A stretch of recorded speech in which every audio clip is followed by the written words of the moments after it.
So yun nga mga dre, so yun nga no, pause muna tayo ng konti sa motorcycle walkthrough and review.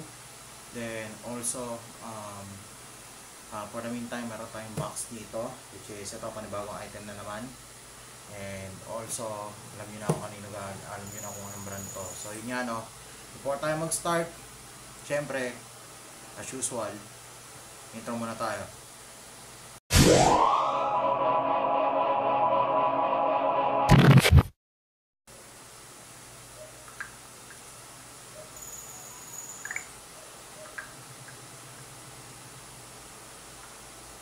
Teka, start na pala. Wait lang.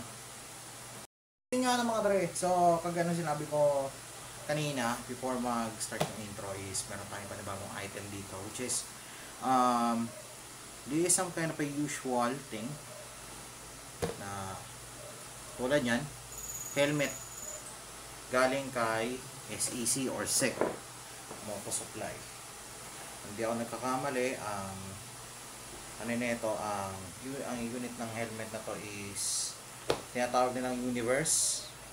Then ayan, ang size nito is XL. So hindi ko lang alam kung magpipit to sa akin, pero usual, ito is itong box na to, kanina ko lang pinick up dun sa Helmet Zone.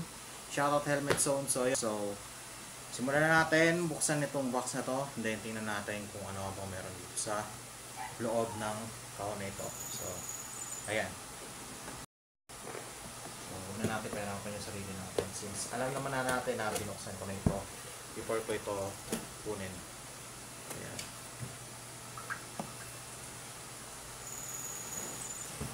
So, syempre, may pre-clear visor sila dito. Kapag naman natin dito sa gilid,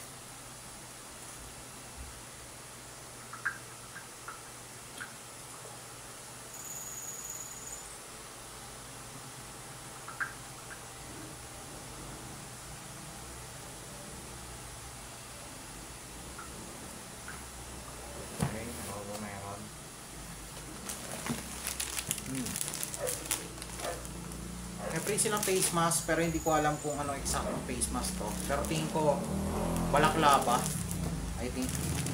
So try natin buksan mamaya. Tapos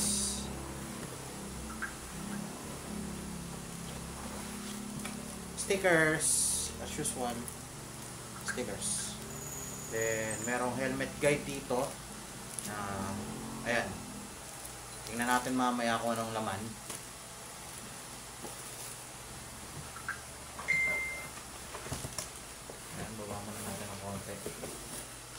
Alam ko hindi na rin naman surprise ko, pero spoilers na merong kasamang screws. Ayan. Plus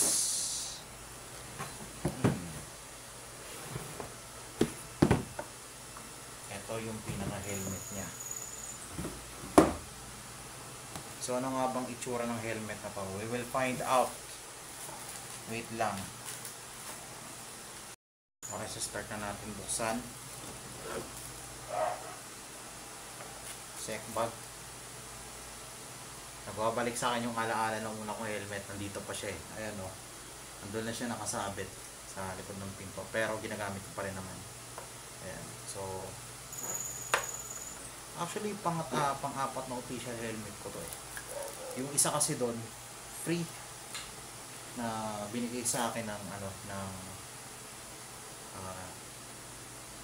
free lang, typical na free lang siya sa mga kasa.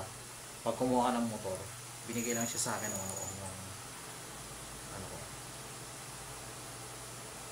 kasama ko sa buhay. Kasi isa naman nabili ko sa TikTok, which is super affordable price lang. Pero ito, iba to. Ayan. So duplicate, meron pa siyang duplicate na another white bag. Yeah. Okay. So ito, paglalagay. Okay, so as you can see, ganito yung itsura niya on front. Then, pansinin natin yung side. Meron siyang design dito na white and red. So minimal lang yung red niya. Then, more than a white. Sa back naman, meron ng SEC logo or SEC logo. Meron na rin siyang tatak ng DOT. DOT approved na rin to. Then meron ding ICC sticker plus SEC barcode na rin at the same time dito sa kanyang likuran na nakalagay dito sa kanyang design sa bandang likod. Ayan. So what kind of helmet is this? Dito pala natin nilalagay yung spoiler na nakuha natin kanina sa likod. Ayan. So lapit ko lang na konti. Yan, hopefully makita nyo. Ayan dito. Tapos ang kagandahan, nabili ko siya naka smoke lens na. Yung isa kasi na nabili ko na helmet ng SEC before is wala siyang free na smoke lens. So medyo nanibago kasi ito meron na. Hindi katulad ng pinakaunang unit ko ng helmet na naka clear lens na talaga siya. So ayun. So tingnan natin ano pa ba meron dito sa SEC Universe na to na model. So meron na rin pala tong scratch resistant dito sa visor niya. Then ayan. Sige, tingnan natin. Saan natin dyan yung kanyang visor. So hopefully makita nyo kung ano yung tsura na kanyang inner visor sa loob. Kasi ito is dual visor na, take note. So ayan ang astig. Pero hindi ko pa tatanggalin yung sticker niya. So check natin. Try natin siyang suotin kung kakasya. Tanggalin muna natin yung strap sa ilalim. Ito medyo maluwag pa ito eh.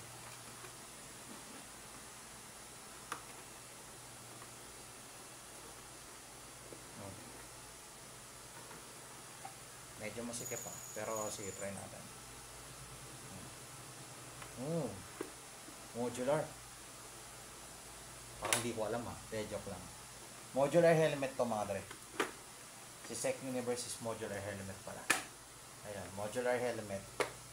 Naaangat yung chin niya. So, kung hindi man kasya sa inyo. By the way, removable pala itong nasa bottom part niya. Pwede nyo tanggalin yan. Depende sa inyo. Try natin siyang suot dito. Yan. So, pwede siyang half face, take note. Kasyang-kasya sa mukha ko. Pwede ko siyang isuot nang hindi nalalaglag yung face mask ko at the same time. So, try natin ibalik. Boom! Wala akong makita, pero kasya siya. Wala akong maramdaman na, hindi ako masyado nasisigapan or anything. Basta kasyang-kasya siya. Ayan, saktong-sakto. Kailangan na lang talagang higpitan yung strap kasi medyo maluwag pa siya sa lagay na to. Ayan. Pero okay siya. Tinesting ko na rin to dun sa mismong binilan ko ng helmet. Katulad yan, shoutout Helmet Zone. Based naman sa observation ko, hindi naman siya ganun kasikip, hindi siya ganun kaluwag. Saktuan lang talaga, as in fit na fit lang talaga siya sa ulo ko. Especially, ang kinagandahan kasi nito, ang pinaka nagpaganda kasi para sa akin dito sa helmet na to is yung lapit tayo ng konti. Kanyang air vent, yung malaking air vent dito. Ayan, so very unique yung design niya compared dun sa iba pang helmets din. Ayan, napakaganda ng design niya in terms of for a modular helmet. Syempre, tulad niyan, yung air intake na papasok sa atin dito mismo sa loob ng helmet. Yan, malaking factor kasi yan eh. Especially para makahinga rin tayo ng maayos din. Hindi siya tayo masyadong mainitan sa loob ng yung ulo natin sa loob ng helmet. So, try natin yung baba yung visor. Ayan. So, yun yung itsura ko. Okay, tanggalin natin yung sticker para mas madali nating makita. Tanggalin ko muna ito.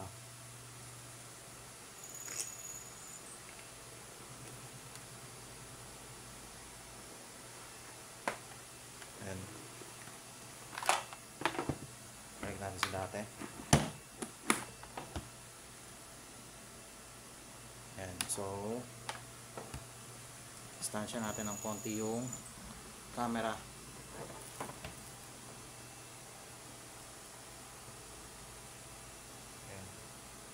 EC2.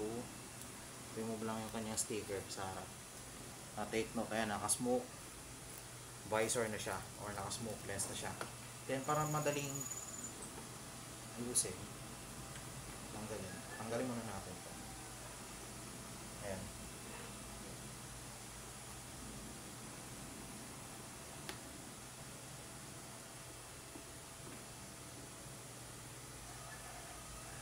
Ayan. Bago pa kasi kaya medyo toko-toko eh. A few moments later. So as you can see, nare-remove siya. Nahirapan lang talaga ako tanggalin. Pwede ko na napakita. Skip ko na lang din yung video kung totosin yan. So, pakita natin. The other side, try natin ulit suotin. Pero bago yan, tanggalin muna natin yung sticker sa kanyang visor. Sa kanyang pangalawang visor, ayan. Ayan, so EC2. Remove na rin. Try natin suotin. Ito na natin sa dati. Try natin siya isuotin naka full face.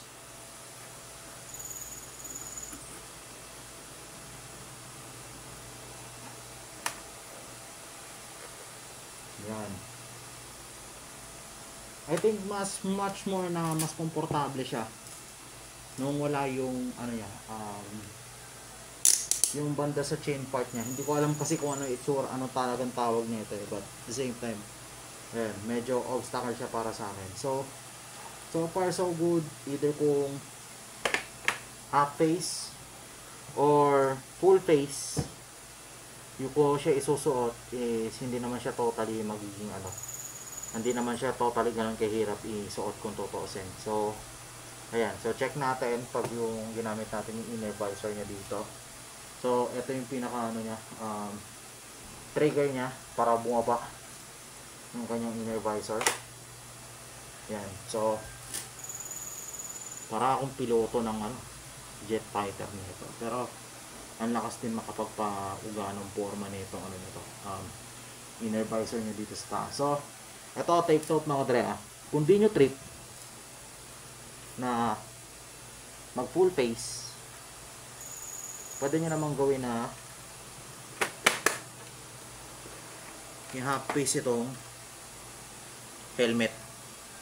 So ayan, kung especially kayo mismo naiinitan through using this kind of helmet, pwede nyo itaas tong chin, then all the same through, para at least mahanginan kahit pa paano yung mukha nyo and hindi kayo masyadong mahirapang huminga while using this kind of a motorcycle helmet. So other than that, based on my observation, bukod kasi sa modular, nagustuhan ko rin kasi yung design niya, yung white and red combination plus black dito mismo sa ganitong klase ng model ng helmet na to, tutuusin. So yun, bukod sa yung mas pinaganda niyang trigger ng kanyang visor, yung smoke lens, yung air vents dito sa may harap, then syempre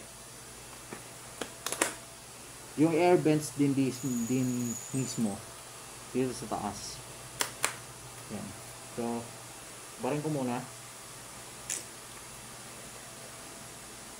Ayan. Okay, so ang kinagandahan kasi nito, malaki na yung kanyang air vent dito sa taas, which is mas malakas ang air intake na pwede nating ma-emit dito sa bandang upper part ng helmet, which is, ayan, sorry, napakaulit tayo sa ano yung word na yun. So ayan, napakalaking bagay na kasi nito kung tutuusin in terms of air intake, para mas maging presko yung pakiramdam natin while wearing this kind of motorcycle helmet. So yun, syempre also spoilers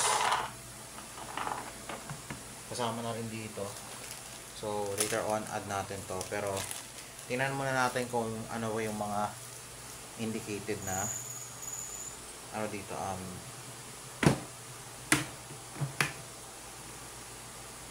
items sa loob ng kanyang box kanina. So simulan natin dito. So, tanggalin muna natin to dito. Ayan. Then, buksan natin to.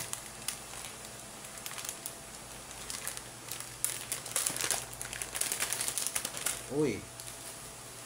Kaso color gray, pero goods na rin. So, yung kanyang face mask is balaklava. Ngayon, tingnan natin kung kakasya. Ang ganda ng previous na siya, halos kumpleto. May balaklava mask na rin. Ito ang gusto, ito ang maganda eh. Yan.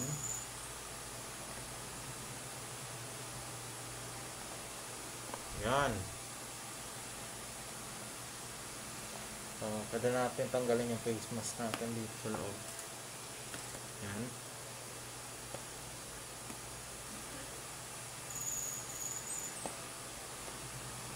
So, ganito yung itsura natin kung nakabalaklava mask. So, meron ako mga balaklava mask dito recently, yung ghost balaklava mask ko. Tapos yung plain black balaklava mask. So, pwede ko rin naman siya partner dito. Pero, yung stretchy and maganda tong isang to. So, yun. Komportable ako sa isang to. Ngayon, maganda, nag-add sila ng panibagong add-ons dito kay Sek. Nakakatulad na itong balaklava na to para at least lessen na yung pag bili ng another balaklava mas nung mismong user o nung mismong mag-a-avail no helmet na to kung tutusin. Kasi laking bagay na merong ganito para at least hindi, syempre hindi naman always na meron naman di mga motorists or riders na totally hindi talaga komportable nang hindi natatakpan yung mukha nila due to some kind of other reasons like yung pag-emit nila ng dust sa paligid, especially while they were driving, tapos naka-flick up pa yung mismong chin ng kanilang motorcycle helmet, then also yung mga usok sa paligid. So recommendable na meron talaga dapat na ganito. So, kudos kay Sek na meron silang free na balaklava mask. So, ayan. Tsaka in fairness ang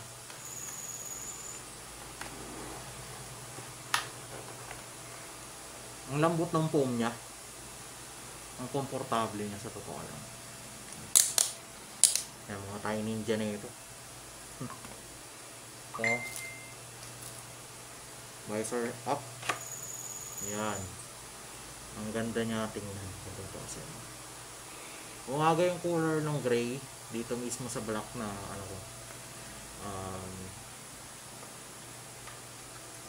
helmet. So hindi na pwede na pure black na lang kasi medyo parang masyadong dark tsaka mainit sa ulo. Especially pag dark color kasi masyadong mainit eh. Yan. Then also visor yung clear. So saka na natin i-hindi ito pag trip natin magpalit, especially kapag meron tayong mga night ride. Ito recommendable to na dapat magkaroon talaga nito kasi not all the times itong smoke lens. Meron kasi mga ibang riders na totally ayaw nito, especially pag wawaw ng gabi. Yan. So kung tutusin kasi ang dahilan is masyadong madilim yung gantong klase ng lens. Well, depende naman sa motorist or sa rider kung eto pa rin yung gagamitin nila na helmet lens. Pero meron kasi iba talaga na nagpapalit talaga if they were already known as kung merong night ride. Then yun, stickers, then helmet guide. Ito di ko na masyadong binabasa kasi yung mga ganito. Ayan, short list, limited impact protection, then introduction. Helmet can protect what they don't cover. Naka-indicate dito lahat. So ayan, plus yung kanilang sticker. So pinag-iisipan ko saan ko ilalagay ito, pero siguro pwede na rin sa motor. Sige, try natin sa sunod. Then ayan, alas ito lang naman except lang dito sa kanyang spoiler. Ayan, spoiler. Try natin idikit ito. Wait lang. Okay, so check na natin. ayos ng spoiler nyo, magkahiwalay ah. So, paano po? Tingnan natin. Ito. So, dito pala siya.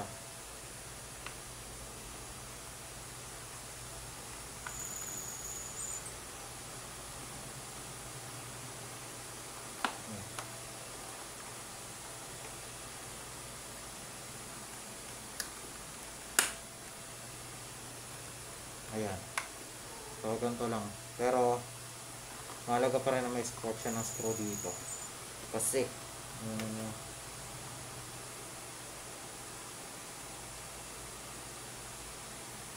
kailangan matikit pa rin yung spoiler dito. Siyempre. So, kapit muna natin sa katayanap ng screwdriver.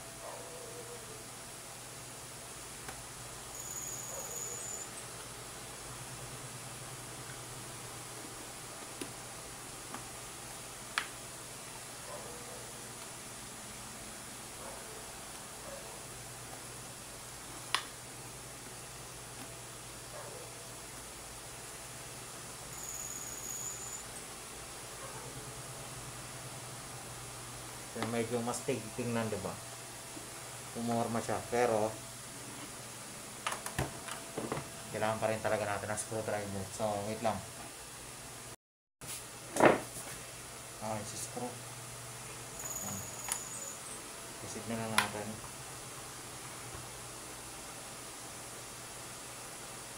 So,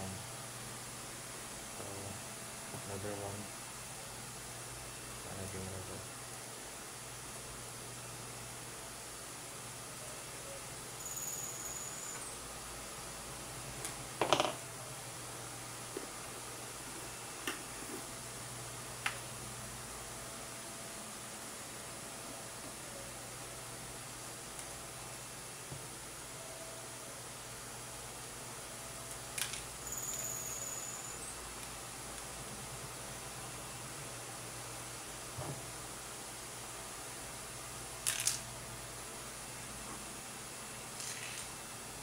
Hirap naman yung ito.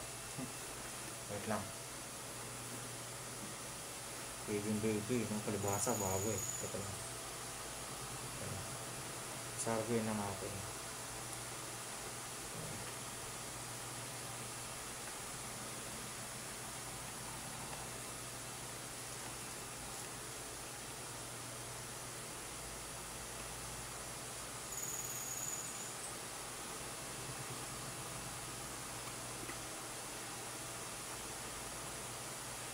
Yan.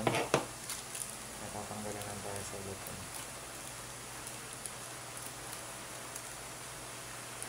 Yan. So, nakabit na natin yung kanyang spoilers. So, fully integrated na. Tsaka masustain na siya tingnan nyo yun. Ito pa nga. Ayan. So, okay. Sa clear lens, siguro sa ako nila ikakabit ko.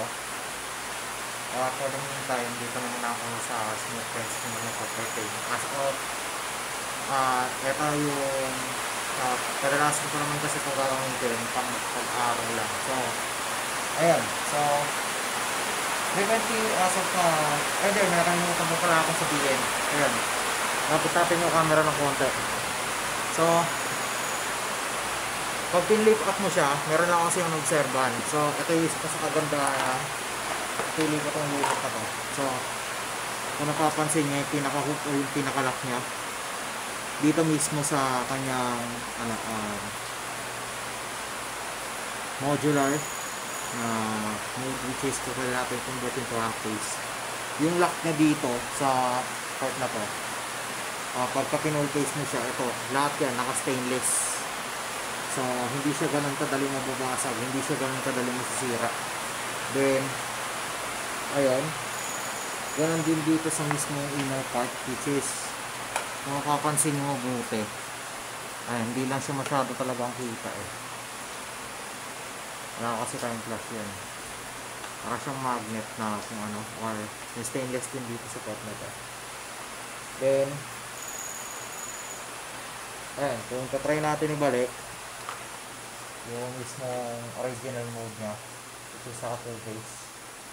So, Ayan. So, hindi siya ganun kadali mauuga.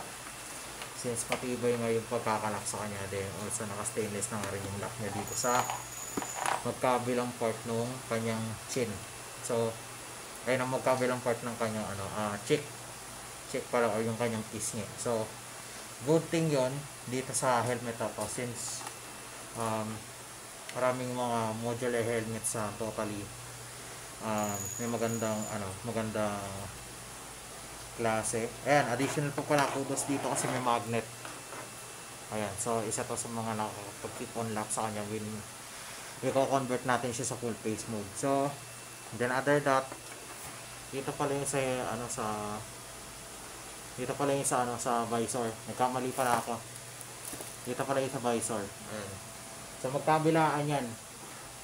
Dalawang hook na yan, pwede natin gamitin for removing of visor. Sige na nga, try na nga natin. Hindi kasi natin mako-upload yan hanggat di pa natin natatry. Yun.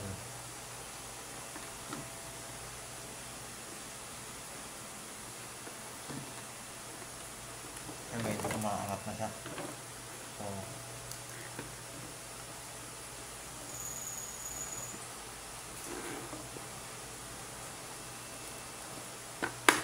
ayan. So, re-remove siya using this one.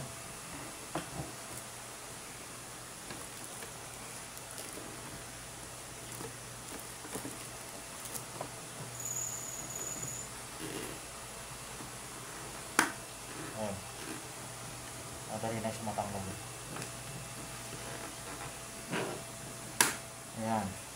So, natatanggal siya through using this easy access hook dito. So, yan ang patunay na madali lang natin siya may install to using this one. So, yun. Try na nga natin magpalit ng clear visor.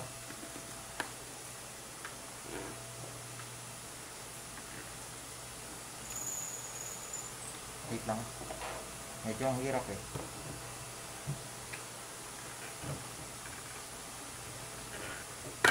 Ayan. So, medyo easy, no?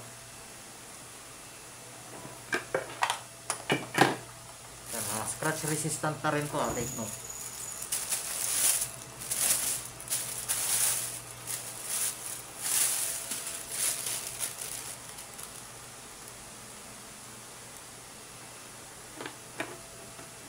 Ayan.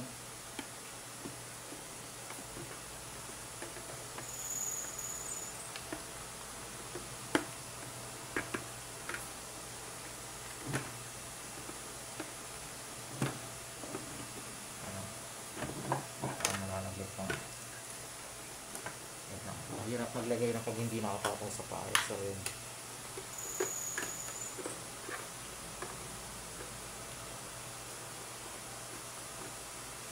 Okay, nakikita ko na yung pinaka-mechanism niya. Bakit ganun?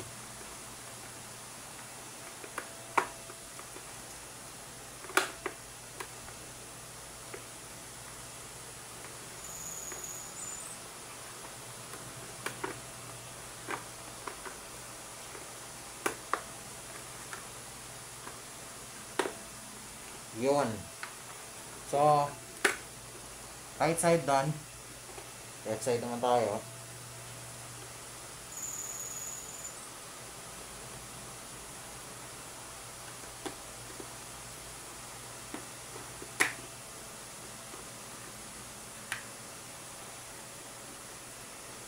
Medyo struggle, oh.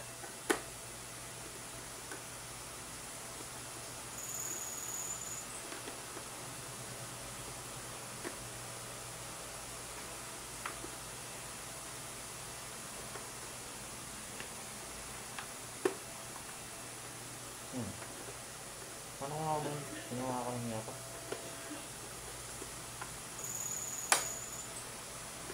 Okay. Naluwagan ko pa lang muna. Tapos kailangan may pasok.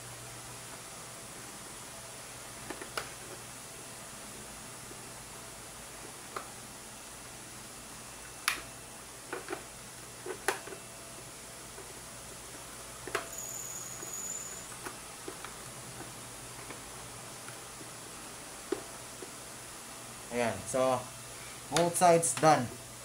Ayan, so dito pala talaga yung hook niya to access the or to detach yung kanyang visor easily. So, kaya natin. Ayan, so smooth. Ay, na ano natin, palitan na natin. So, ganoon na siya mga dre. Ganoon na siya kasimple palitan. So, kung trip mo gamitin to, yung smoke lens nila, yung palitan easy to access gamit tong hook na to dito sa gilid. Then, kung trip mo naman magpalit ng clear lens, ganoon din ang gagawin mo. So, ayan. So, ayun nga.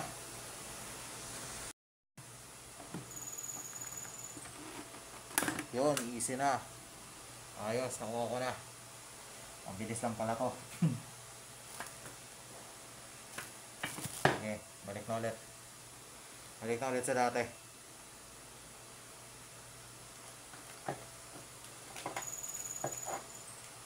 Okay, so kung i-rate ko itong helmet na to from, sabihin na natin na ayan. So kung i-rate ko itong helmet na ito from 1 to 10, so for this one, to be honest para sa akin 9 out of 10 itong helmet ito, since napakaganda ng quality, napakaganda ng matte finish nya, then yung design, pati na rin yung kanyang mga edges dito sa part ng helmet na to, especially dito sa corners ng spoilers, very secured, naka-screw, iwas talaga siya na na may hiwalay talaga kagad. Then yung pagka-moisturize nya, especially yung lock, ito, nagpadagdag sa lock nya na yung magnet plus yung stainless dito, yung pinaka-stainless lock nya for full face mode. Then syempre lahat ng klase lahat ng visor access dito sa pag-remove ng visor is very convenient, na hindi na siya ganun ka hindi na siya ganun ka hassle in terms of that. So air vents din, napakalaki, although hindi man siya kalat, pero may malaki naman siyang air vents dito sa front, then also sa upper part ng helmet nito. So ayan, nag-marking na tuloy yung daliri ko dito sa helmet. So, yun. Meanwhile, rating, so 9 out of 10. So, very convenient, very easy to access yung visor. Isa na rin yun sa pinakadahilan. Then, most improved yung kanyang trigger para sa kanyang dual visor. Since, ganoon din naman sa Sec Armada, pero right now, mas prepared ko tong Sec Universe na ito in terms of convenience, comfortability, then also to easy to manipulate yung lahat ng attachments niya. So yan, maganda. Hindi ko lang alam kung klaro sa inyo yung boses ko, pero yan. So right now, yun na lang muna mga dre. So stay tuned, abangan nyo lang. Baka magkaroon na tayo ng series dito na helmet series. Hindi ko lang sure kung magiging tuloy-tuloy ba yung pagre-review ng content for that one, or baka dito muna tayo focus. So yun, maraming salamat mga dre. Stay tuned. Out.